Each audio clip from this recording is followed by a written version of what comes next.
And a good evening, ladies and gentlemen. Stephen here once again. Well, it's that time of day where I give my thoughts on this past weekend's actions in Atlanta and talk about the other things that occurred since then or since I spoke to you last back on Thursday. But before we get started on this, don't forget to hit the like button, subscribe to this channel for more content like this, comment down below, hit the bell for notifications, etc. Because I'm not doing this just because I want to see myself on YouTube. I'm doing this so all of you can see this and have a fair but honest opinion, a fair opinion about all this. Now, with all that out of the way, let's get started, shall we? Before we talk about Atlanta, NASCAR and the majority of the teams did agree to a new charter agreement, which would see the team get more money compared to what they got last time. But two teams have not signed up for it yet. 2311 and Front Row Motorsports. One other thing I forgot to mention regarding the Larson Indy 500 story. If weather plays a role in delaying the Indy 500 in any way, shape, or form, Tony Kanaan will take over driving the IndyCar instead. I just want to get that out of the way right quick. Like I said, I just want to get that out of the way right quick so there won't be any confusion this time. Anyway, back to the main video. Apparently, NASCAR gave the teams an ultimatum Friday night. Sign, or you can kiss your charter goodbye. Now, this is according to various sources, mind you. Whether or not this is true or not is possible, but I don't know. If it is true, then there might be some legal actions coming away for those teams who chose not to renew and will try to back up NASCAR's monopoly of sorts. But we'll have to wait to see how long this will play out. But I get NASCAR's side because, let's face it,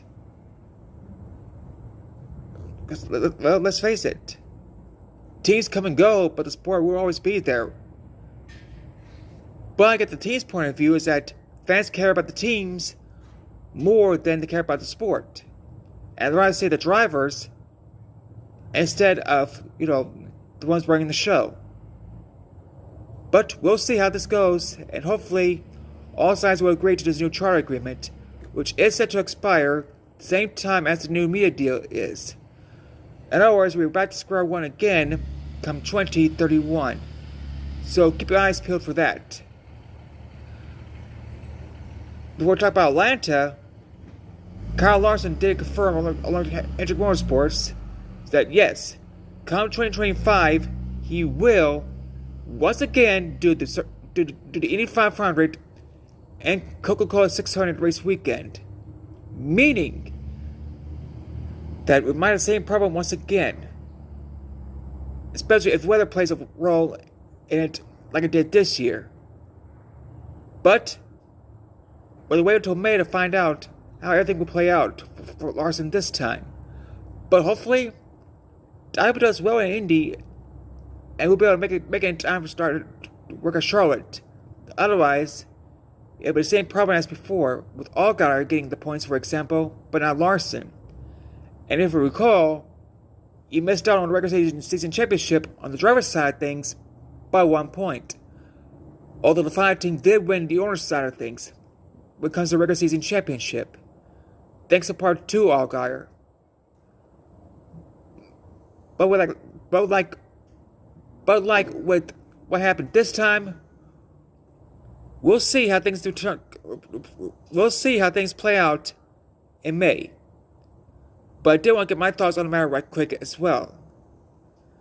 As for Atlanta itself, first of all, congrats to Austin Hill and Joey Logano for the race wins. Both races, in my opinion, were entertaining and calmer than what we had back in February, especially with the Cup Series.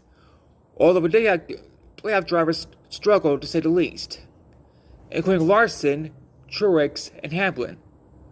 All got caught up in wrecks at one point or another during the race. And because of that, points-wise, they don't look too good. But this is only the second round of this is only the second race of the first round of the playoffs, so all of them could bounce back.